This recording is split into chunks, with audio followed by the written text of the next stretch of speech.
Hi, and welcome to the Brohoyo podcast, the podcast about gacha in general and Hoyoverse games in specific. I'm your host, Steven, and this is my co host, David. Hey everyone. And this week, it's time for us to talk about the most important topic of all, us. It's time to talk about me, time to talk about time to talk about how the podcast has kind of affected how we play gachas. And Dave, do you want to jump in first, or would you like me to take the ball and run with it? So you go ahead and lead us in here, and then I'll go ahead. I'll want to hear what you say, and then I got a couple things myself. But let's springboard off of your take. Okay. So my first sort of take, I guess, is that I do want to be clear. I think that overall, doing the podcast has been doing this for now. It's been about a year and a half. Ignoring pre-setup and so on and so forth that we did prior to going live with this.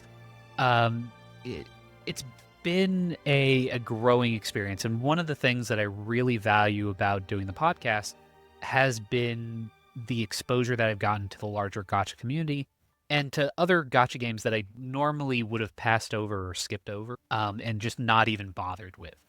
There's a lot of little one-off games that I've played either for content for the podcast or just to kind of broaden my scope. This way I could more effectively speak on the subject that I wouldn't have touched if it wasn't for coming here and talking with you, Dave, every week. And not that I'm talking necessarily to the audience, but for those of you who listen, I do appreciate you spending the time to come and listen to us blather on about gacha games. But a good example I think is Reverse 1999. Was a game I don't think I would have touched at all if it wasn't for the podcast and me sort of challenging myself to try new games and broaden myself for that purpose. So yeah, that's sort of my first example of how the podcast has sort of changed how I interact with gacha in general, is that it's really broadened my horizons in that sense. All right.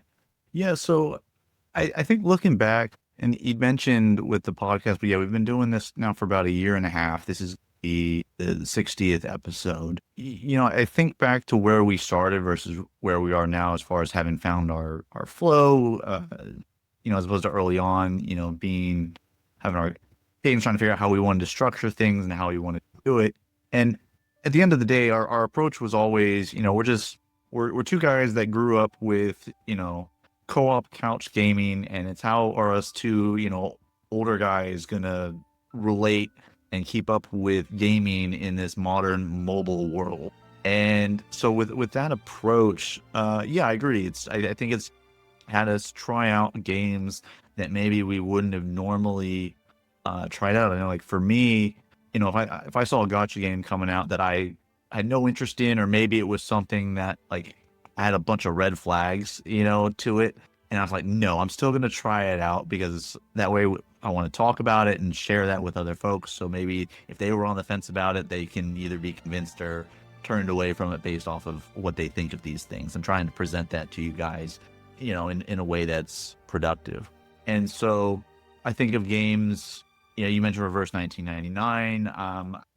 I got games that I tried out, like a game like Haze Reverb, like trying that out, when that came out a few months back. Trying out other games like King Arthur Legends Rise, Sword of Convaleria. Like there's a bunch of games out there that aren't necessarily up my alley in terms of the gameplay style, but I still wanted to give it a go. Or even games too that maybe were Genshin-esque in terms of like Genshin or Honkai Star Rail, kind of fit, or scratched an itch that I had rather. But maybe a game like Punishing Gray Raven or Aether Gazer, that have some similar themes, or here most recently with things coming out like Theory Restart and things of that nature that had the same gameplay loop. I wouldn't have tried them out though, because that void is already filled by these Hoyoverse games. But because I want to be able to talk about them and share them with the audience, I did try them out, type stuff. So I completely agree with your sentiment in terms of, yeah, this has definitely forced us to expand our library, maybe even outside of our comfort zone in terms of games that we like. because we want to present as much as possible to the audience, and there is a lot out there. Yeah, playing catch up in the gacha world is rather difficult because there's always something new around the corner, always something exciting coming out. We also we live in interesting times in that the Genshin killers are in full effect.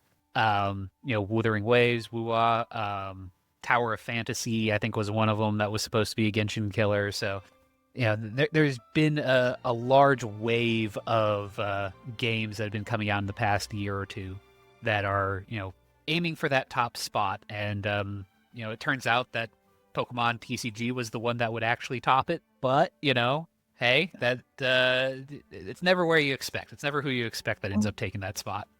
And we still have more games too down the pipeline as well, because now you have all these other studios and developers that have had time to come up with their own stuff. So you have things, Arc Knights Enfeld is still to come, Azure Lane, not Azure Lane, Azure Promelia coming out, Seven Deadly Sins Origins. Like, we have all these other open world RPG gotchas that are set to come out. And even though, like I said, that slot is already taken in terms of my rotation, I'm still going to be trying those out because I want to see if they do have anything that's innovative or something that's, genre defining that they do well, and give it a go from there. Whereas I think if, we weren't doing this or posting up on the Discord, snippets and things like that, that I wouldn't be trying those out because, like, nah, I'm on Fallacy and Genshin and Star Rail and stuff like that, and I'm still enjoying them too, of course. But those years and times of commitment to those games to do something new, it's not going to equate, to me sticking with it unless I'm doing it for to bring, that news to the general public or to our audience. But something for me, I think that another thing that doing this podcast has done for me is in terms of doing like all the character reviews, right? Whenever new characters come out, it's definitely been something I've followed a lot more closely because I want to be able to, provide just a quick, hey, this is how to build the character in 2 minutes. This is the team to synergize, and this is the set to build. Because sure, you got plenty of people out there that are producing guides, putting out, 15, 20, 30-minute videos on how to build a character and showing and showcasing them. For me, it was, hey, let me get something somebody can just clip real quick, 2-3 minutes, boom. This is what I need to know about the character. This is how to do it. And if my account isn't set up for that, then I either need to start prepping or it's gonna be a skip type thing. And that was my goal whenever we do this. But in doing this review, it's really had me look a lot at, numbers before the character come out, really kind of trying to find that information, in spreadsheets and looking at those so we can provide those for you guys. And it specifically, most recently, if I hadn't been doing this, I probably wouldn't have pulled for Hyacinth because I didn't really have a lot of interest, Bubblegum Barbara, in the Star Rail universe, Cotton Candy Barbara here in the Star Rail universe. I didn't have a huge interest. I was like, I don't really need a healer. I have a healer. But then when I'm looking at the numbers, I'm looking at team synergies and what she does to a caster's team as a caster's haver.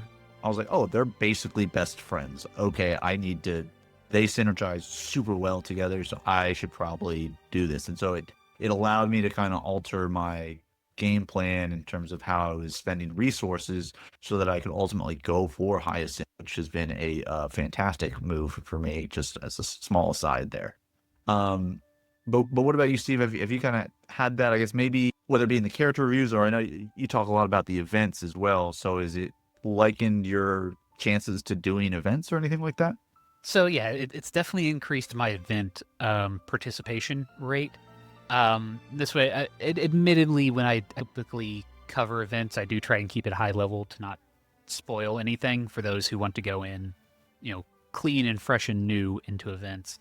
But yeah, I tend to do the events more often. I will also say that covering and talking about the characters with you has caused me to go out and pull for characters that I was more on the fence on and was perhaps less enthused about, going in than I ended up being after pulling them and putting them onto teams and using them that way. Vivian for ZZZ, I think, was a good example of that I ended up getting Vivian in part from as a result of the conversations we had about her, conversation we had about her.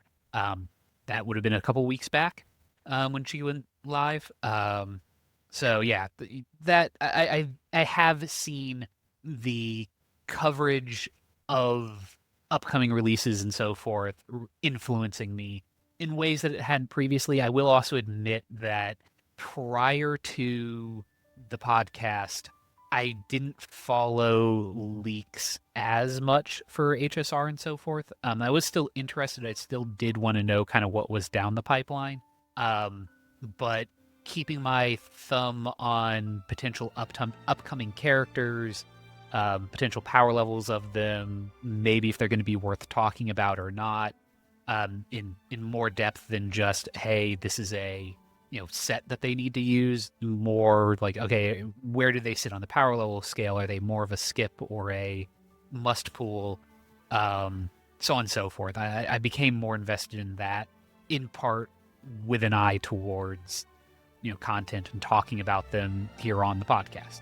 And I think another thing, I think that's pretty obvious in terms of how it's affected us is when it comes to story quests and when it comes to the Archon quests or the Trailblazer quests, and keeping up with the lore and the story.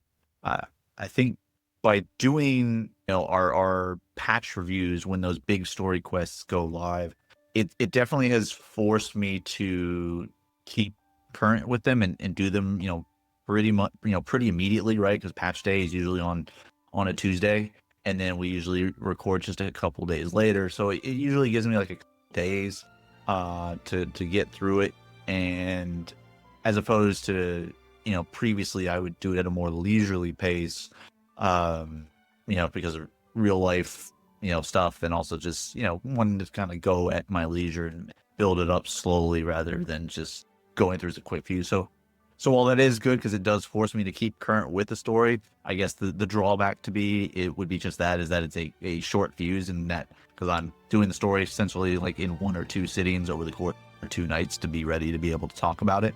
But on the flip side to that, it does, I think, focus, and I think this is probably something a sentiment you share, is it forces me to have a more critical eye when it comes to things happening in the story, character lines, lore plot points, or just other, gimmicks of the particular story patch. You took the words right out of my mouth. That was exactly the direction I was going to go with it. Okay, so yeah, so do you have anything to add to that, or did I completely steal your thunder? No, you didn't. I would say that I think I am more critical as a result of the podcast, that I don't allow smaller issues to slide as much as I normally would. Because I'm going to be honest, like even playing through Genshin the first time through, because both of us started Genshin before we did the podcast. We played at least through Inazuma, I believe through Sumeru. I forget when Sumeru came out, but it was a while before we did the podcast, and I tended to remember the highs of those stories a lot more than the doldrums of them, and that really carried over, right? That hasn't really carried over post looking at it through a content lens is how I'm going to say it. Where coming in here, like, let's be blunt. If both of us came in here and we did nothing but glaze the story and go like, oh, the story's great, story's amazing, 10/10, no notes, that's not a conversation. There's nothing to say there. I to a certain degree, there's an onus on us to look at it at least with an eye of having an interesting conversation. And part of that means that, occasionally one or both of us are going to have to take stances that are a little bit more hardline than necessarily we would feel if we were just playing through it for our own enjoyment. Stuff that would be at most an annoyance or a slight kind of grumbling. You have to play up. Like, sorry guys, honest truth, there's a little bit of hyperbole that goes on. I try and be as honest as I can. But look, nobody wants to hear Dave and I sit here and go, Yep, great story. It's amazing. Do you remember this part? Yeah, that part was cool. What about this part? That part was cool too.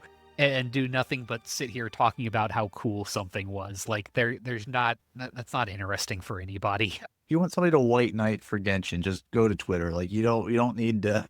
We don't need to be doing it here too. Yeah. Yeah. And you mentioned I did just want to throw this little tidbit in as kind of more of a fun fact because you mentioned you didn't know, how far were we through things before we started doing the podcast. So our very first episode, um, way back a year and a half ago, Ruan May had just come out in Honkai Star Rail, and Chevreuse was just about to come out in Genshin. So that is going back. That's about where we were. So that was what, Fontaine? Yeah, that would have been Fontaine and functionally the second half of 1.0, which I do want to throw this out here. One of the things that really was the genesis of us doing this podcast, at least in my mind, what kind of was the inspiration to me for doing it was the night that Honkai Star Rail came out. Dave and I were super excited for Honkai Star Rail. Super excited. At least I know I was. I felt like you were too. Yeah, that's fair. Yeah, that's fair. We were super hyped about it, really interested in it, and we spent basically from the point it went live to what, 2 in the morning, 3 in the morning, playing. Something like that sounds about right. Yeah. Yeah, playing Star Rail together over voice chat, just vibing and really digging it, like really just having a great time. If you watch our ZZZ or Woo Let's Plays, which I'm going to be honest, my editing jobs weren't great on those, but that is what it is. Those were really an attempt to try and help capture the feelings that I had that night, where it was just it was a lot of fun. It was exciting. There was so much to cover, so much to talk about, so much to just enjoy about the experience. And that was to me the purest love that I have had for gotchas in general. Was sharing it with other people, the experience, just chatting with it, so on and so forth. And I don't know if we've always been successful at that, but I would say that was one of the things that I think was at the core of why I do this, or is at the core of why I do this. Here I was thinking it was because that's what middle-aged men do instead of go to therapy. I thought we all started podcasts instead of going to therapy. No, no, I mean, look, all joking aside, no, you're not wrong. I remember that night that we did have a blast. Playing till odd hours, early hours in the morning. Your pulls and hits were my pulls and hits were successes, and my failures and your failures versa. Experiencing that together, having that shared moment, I think definitely inspired us to, put it out there for, anybody else that wanted to partake in the conversation, because that's where I think a lot of the joy comes from. And for me, on top of that, I wanted to do this because I wanted to bring content that doesn't get caught up in any type of clickbaity stuff and doesn't get caught up in, content creators and causing drama with other. Yeah. I just want to talk about game without the high school antics. Essentially, like I said, we're middle-aged guys, and just in this fast-paced mobile world, it's like let's be that old school voice that can appreciate the new games that are out there and bring a little bit of levity to the environment and to the ecosphere, with that unique perspective of having grown up with console games, playing with somebody next to you that you don't really have so much anymore, just because of the advent of the internet and stuff like that. But I think another thing too, that I think is unique with content creation is, and you can probably speak more to this because I know you really took the reins, but I wanted to get your perspective of playing a second account, and what are some of the pros and cons. I know there's probably some obvious pros and cons, but we can go over those. But what are maybe some other things that are pros and cons that other people wouldn't think about in terms of keeping up with a second account? So I'm going to get the obvious ones out of the way first. Obvious pro is that by having multiple accounts, a character that would be a skip on your main account becomes a potential pool, must full on your second. You can get characters that you normally wouldn't, that you just go, whatever, I'm going to jump over them, and it's an excuse to get them. Again, partially because we're doing this for content, so getting hands on with characters that we normally don't is always valuable. But being able to craft alternate teams. Early on, Dave, you had a Nihility account, and I didn't as much have that going on my account. So being able to with starting the second account and do the full follow up. It was the Rat team, Ratio, Adventurine, Robin, Topaz. I think Rart team. I forget what it was. It became Fart after Fushuan came out. But anyways, going that full follow up attack team was, it was a nice experience. Something that I didn't do in the main account. Acheron. I only have Acheron on the second account. I don't actually have her on my own personal account because I didn't have any of her supports. I don't have any of her supports. I'm not interested in most of her supports. So getting her for the second account made sense. She's a strong character, but she just didn't fit in with it. So it's nice to have that. Now, I would say a definite downside is it's also increased maintenance. If you're taking 15 minutes a day for your HSR dailies, that doubles to 30. And, with each new account, you're growing linearly along that line.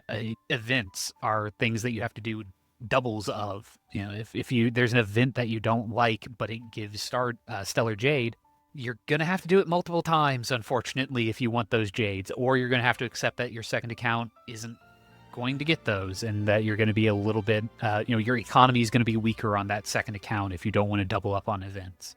I would say that a interesting potential, it didn't happen to me, but there were points where it could have, is depending on how you set up your secondary account, you could also end up liking your secondary account more. If there's a certain archetype that you buy into or a team that you buy into on your main and it just doesn't pan out, but there's one on your secondary account that you just happen to love, you got to face a decision on that main account. Are you going to buy into that team or that setup that you love on your secondary, or does maybe number 2 get promoted to number 1 and your main account becomes the backup? Again, didn't happen to me, but it got close a couple points there were a couple teams where I was like, ooh, this is kind of nice, I kind of like this. But I've been talking for a little bit, so Dave, give me a quick break here. So, yeah, so with grinding a second account, that's bringing up a good point as far as I had thought about that one, that the secondary account, you end up, really liking, or maybe you get really lucky on some 10 pulls and you stack up some units that you like, or maybe you get super unlucky on yours, losing 50-50s. That's a good point. I would imagine another obvious, probably negative, you touched on a little bit with doubling your time investment with events and things like that, but even like the story quests, especially because of the lack of a skip feature in a lot of the story quests, that you're literally having the dialogue and the cutscenes multiple times. And as I know we've talked about in some of our story event reviews, those cutscenes can be as long as an episode of an anime, and sometimes just as about the same art quality too. Which, while that is nice, that the art quality is great, but it's a game at the end of the day, and we're sitting here for 20-25 minutes with back and forth cutscenes. Just to expand on that, I will say that because I am doing it for content and I have a screen grabber up, I have OBS up, grabbing everything, and I've got to keep my mouse out of it. It's actually not as bad, because at least if I played through it first, I know the general content, so I can have a second tab open, just basically be doing something in the other tab. But yeah, that does get rough. I do think part of the reason why I was so mean to Pinacone was because I had to blitz through that story so recently, and it didn't have a chance to breathe. I really just wanted it done. And so when it started getting all spouting it, all highfalutin and spouting its philosophy and so forth, I was kind of like, look, man, I don't care. I need to record this. Please let this be done. Like I've got other stuff to do. Especially since I'd seen it all before and didn't particularly wow me the first time. But if anybody is curious as to why I was so hard on Pinacone or so hard in general, that can be part of the reason why, is that a lot of times I'm seeing it twice, and acceptable annoyances the first time can become increasingly frustrating the second time around. And then I think that you mentioned something that I think was pretty interesting in terms of having the second account. You can be a little bit more flexible and pull for characters you wouldn't know for. And I think what was nice with Star Rail for us is our characters that we were interested in pulling for didn't necessarily align. So we were able to have a pretty well-rounded hands-on experience to speak to a wide roster of characters just on our own main accounts. And then you throw in the Brohoyo account that we had, which just allowed for even more flexibility, more options. Because I don't think we had too much of an overlap. Because I know that like early on, yeah, I was into the Dot and Nihility type team, and you were using the Lightning Yep. bit. And then I know I went in on Jinglu. We both did on that one, but I mean, how could we not? Well, our loyalty will be rewarded in the very near future. So I look forward to grinding HP sets for her in the future. But the fact she'll be relevant again will be fantastic. I mean, spoilers. I'm actually more excited for Silverwolf becoming relevant again, but that's neither here nor there. Yeah, yes. And for me, because we'll finally get to see some usage again in the future. So having that flexibility has been nice because yeah, we have been able to kind of build very different teams and be able to try out different content with those teams. Yeah, having the Nihility team, and then I know for me now moving to kind of well, then I moved to Jinglu, and then shortly thereafter have been working on the follow-up team, and now I think we're kind of all on the same remembrance gimmick of okay, I want to team summons. So that's I know what is most recently we've both been working on, and I think because that was kind of your goal was I want all remembrance characters, and so I think you pulled on essentially every banner in this patch cycle. I think aside from Tribi maybe. Yeah, I skipped the Tribi My Day banners. I might have to pull for Tribi, just for casters. Yes, sounds like we missed out by not pulling for. Yeah, I misread Trivi. Full honesty, I lowballed her. Apparently, she is way better and way more valuable than I thought. The only kind of hanging caveat for that is keeping an eye towards the future and seeing if there's anybody else on the horizon who might either fill that role or do something similar to help out. But I don't believe that's likely to be the case at this point. But we will see. So, yeah, we'll see. So I did want to say another thing that content creation and playing for content creation has done for me is I actually think it's forced me to be more responsible with my budget of time when it comes to gaming. I think that if I wasn't doing the content creation, I think I would have a lot more games still that I would try and to keep in the rotation, and it just wouldn't be feasible. Because there was, I know, a time early on where I was sitting at, I think, close to 10 gacha games in the rotation as far as like logging in and doing the dailies. Now, some of those games, the dailies I could do within 5 minutes, and others, Genshin and such, maybe it took a little bit longer investment. But I think when we're wanting to play through things and we're doing things, getting ready for episode content, it really forced me to focus and have kind of similar to how you talked about having a more critical eye on the story.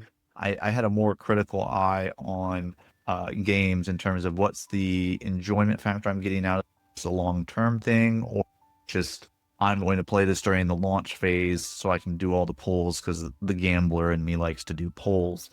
And so because of that, I've been able to remove a lot of gacha games from my rotation and really hone it down, essentially down from, again, I think it was like 10, maybe even 12 at peak when I was really out of control.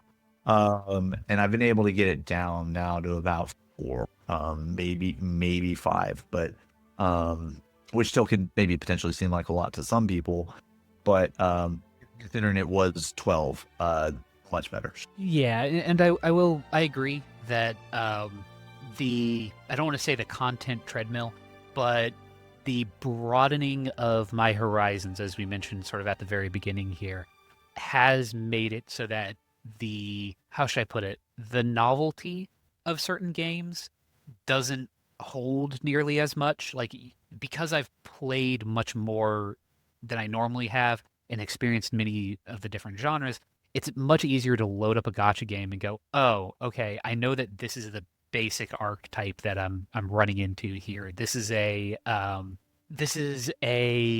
Genshin clone is the most obvious, one, or this is a Azure Lane clone, or this is it's a clone of something else. Like, you would see those ideas that are sitting behind where it's this is where these gameplay systems are coming from.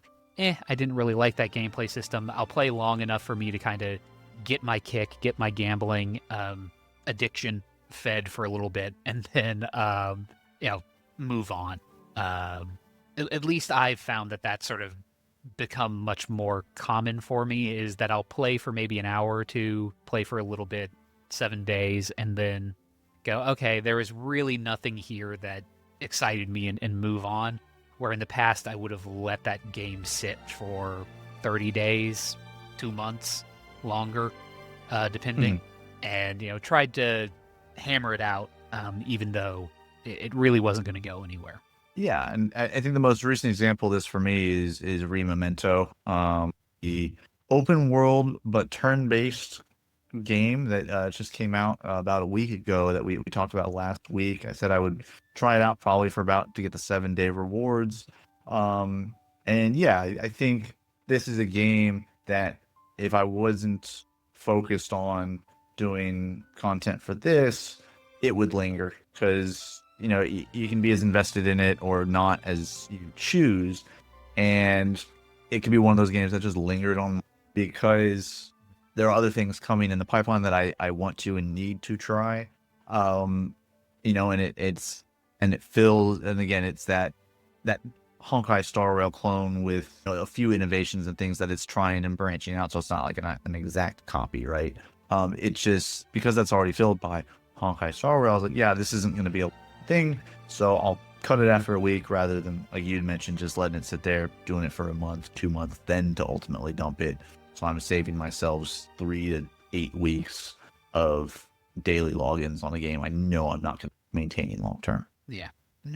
But did you have any other things that you wanted to touch on here as far as how our content creation has affected our gaming styles? I mean, I know we talked a little bit about being more critical and so forth. What I do hope is that I haven't become more cynical, if that makes sense, about gacha. That was one of the things that I was really concerned with when we started this project, was eventually, and I know I often do have cynical takes, I'm not going to deny that, but I really didn't want to become the reviewer, commentator, whoever, who just kind of poo-poos everything and is just reflexively negative, or reflexively goes like, oh, hey, this just, almost to the point where, and I'm not going to name names, but there are content creators that we all know that after a certain point, it kind of seems like, why are you even playing this genre? Like, you don't seem to enjoy this. Like, why are you still here? Is it just because it puts food on the table? Like, were you done with this a year ago, 2 years ago, but you're doing it because you have no other prospects? Like, is that what's going on? I didn't want to become that person, and at least I don't believe I have. Feel free to, I guess, go into the comments and tell me I am wrong, but for the most part, I feel like in general I'm still able to pick up a gacha game, enjoy it for what it is, even if I am perhaps having a more refined palate when it comes to it. And I think, and one more thing for me, I'll just throw out there, and I'll leave it here. And then, Steve, if you have anything you want to close on here with the topic, I'll throw it back to you. But trying out all these gacha games, I thought, okay, is this going to changed my perspective or my approach when it comes to more of your standard like AAA games or your big game releases on various console platforms or even PC. And the answer's been no. It hasn't changed my approach. I haven't like thought of AAA games from gotcha terms or anything like that. I think yes, it's all under the gaming category, but understanding the structure of gotcha games and the differences between those and your normal, in the normal games like type stuff. I haven't let that old school, more classical approach to the gaming industry skew or have me be more critical of gotcha gaming because of the format and the monetization stuff that's in gotcha gaming. I accept that comes with the territory, and this is just a universal thing in this subgenre. And then you can judge it based off of how others in that particular subgenre are doing it, but I don't compare it to a normal gaming model because it is a separate model, and I accept that. And I was nervous. I thought, am I going to be able to separate the two? And the answer ended up being yes, I can, which is good, especially now because I've gone back. There are a lot of RPG. Like, this has been a very good year for RPGs that have come out in terms of like not gotcha RPGs per se, but like just your standard developers or maybe even some indie devs. It's been a great year plus for RPGs, and so having a backlog of some of those games I'm working, I've been able to enjoy them on their own merit, then go back to my gotcha games and be like, oh, well, this is awful because I don't have access to all the characters. Like that's not something that's jaded me in any way. But that's kind of what I'll close on and experience. I know for me, and then Steve, for you, if you have anything else and thoughts. No, I think I'm good. In fact, I am so good. I think it's time for us to, start covering a Hoyoverse event. So jumping right in, the first event we have is for Genshin Impact. It's the Legends of Blaze Cross-Border Brawl. I'm going to be honest, I haven't played this event yet, but looks like it could be interesting. A vague combat event, if I read it correctly.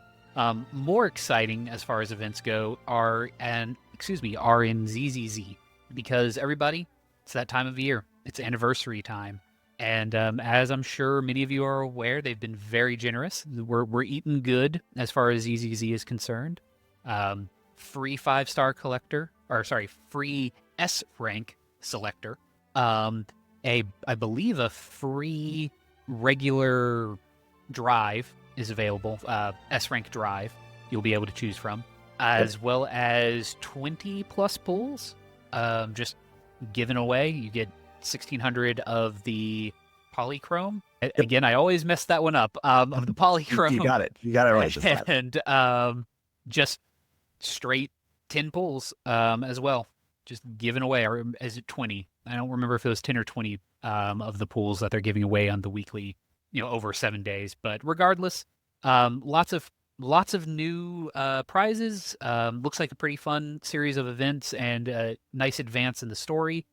Free costume for moving forward in the story, so you can dress up. I can't actually even remember the name of Python or Python because I only ever run around as the girl. It's Wise and whatever the girl's name is. I'm completely blanking on that, so I do apologize, everyone. But anyways, as far as other events in ZZZ, there is another event, which is Soul of Steel Golden Bond.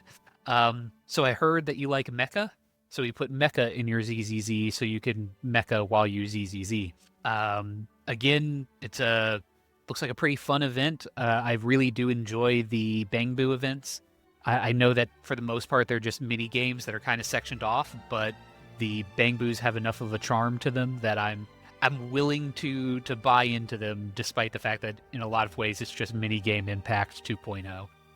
But yeah, those are the events going on in Hoyoverse right now. I'm going to kick it over to you, Dave, for any new character news. So we do have, with the anniversary patch, we have some character 2.0, and there will be 3 new characters, 2 S rank agents and then 1 A rank agent.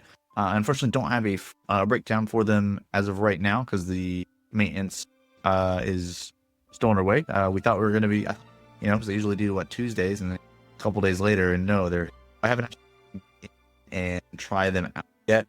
But we will be looking at Yi Live, and then the S rank character that'll be coming out then in next banner would be Ju Fufu. And then the 4-star, or not 4-star, the A rank agent is a Panda Bear Pan Yinhu. So they will probably be available on the banners as well. But as you guys know, there's no guarantee on 4-star or A characters in Hoyoverse. So while the odds are, if you're pulling on these banners, you will get them, technically not guaranteed for Pan Yin on a banner pull. But for those, again, the S rank agents, Yi Zhuan going on now, and Ju Fufu going on for the next cycle. In other gacha news, we do have some different things going on. So as I think I mentioned in this episode, I'd referenced the Theria Restart. They did have their global launch here this week, so that is going to be out currently. If you are interested in trying it out, it is going to be kind of from the similar gameplay style of a turn-based RPG. There is something to note about this particular one is that Theory Restart is going to have some form of PvP in it, so like an arena mode, I believe. So I just mentioned that because I know some people love PvP. 2 weeks ago, we don't personally love it in our gachas, and so it may be a red flag for others, but just letting you guys know about that. Other gacha news, Brown Dust 2, I referenced they were going to have their second anniversary live. Well, that shown and announced the costumes that are going to be coming to us for the summer and second anniversary events, which are set to kick off June 19th. So June 19th, they'll be kicking off a lot of the summer festivities. I believe there are 5 new costumes. I believe one of them is the also. I didn't actually confirm that yet, so I could be wrong. But so if you're looking into that game and love to try games when they're in their to June 19th, that begins. Azure Lane is doing a so if you are familiar with that and are an Azure Lane enjoyer, or maybe you, I don't know many that necessarily do though, of a bullet game, Black Rock Shooter collaboration begins, I believe, this week. Other news, Blue Archive, they recently had a Steam page pop up. So they looks like coming to Steam at some point in time. They here this week met their wish list goals, so that just means more goodies when they effectively do. And then staying in the blue theme, for those that remember this game and hearing about this game or anticipating this game was something that had come out overseas years ago and was always talked about coming to global. And this was an anime-themed MMORPG, and it just never came globally. It never came out. It was released globally. There were a lot of things that occurred that are well documented. If you're interested. But yeah, Blue Protocol, the reason I bring it up is because it looks like the assets, the IP and stuff have been picked up by another developer, I believe, or somebody else. And they're essentially going to be bringing it stateside, but it's going to be under the name Blue Star Resonance. So essentially, it's going to be Blue Protocol, right? It's going to be maybe a little better than what we were originally going to get with Blue Protocol. And it is going to be maybe slightly different in that regards. That it does have a Steam page as well, so you can wishlist it and track it. It's, I believe, supposed to be coming out sometime this year. I don't think there's a date associated with it as of right now. But that's going to do it for us here this week. We do want to thank you guys for this week. Let us know how we're doing with our content creation. Do you guys enjoy what we're bringing out and how we're framing the topics of conversation and our old gamer narrative on a constantly moving mobile world? Or maybe you guys have some insight that we could maybe provide better out for you guys. If you enjoyed it and you'd like to show your support, of course, please follow, and down the channel. You can always email us at brohoyopod@gmail.com. com if you do have any questions or others for the show. And then, of course, the link to that Discord too, so you can join us over there for news, game night, content notification. So with this episode, this marks our 60th episode of the podcast. And as you guys know, we do 10 episodes a season. So this would be the conclusion for season 6. We will be posting some content over the next banner mini series that we do. So next week's discussion is going to be covering my introduction to the Warhammer 40k universe with the CRPG Warhammer 40k Rogue Trader that I finished up a couple months ago. But until then, keep gaming. We made a choice, go fight against your fate. They will come with the blade. They will wake up the despondent crowd. Storming world somehow. Achieve the sword, now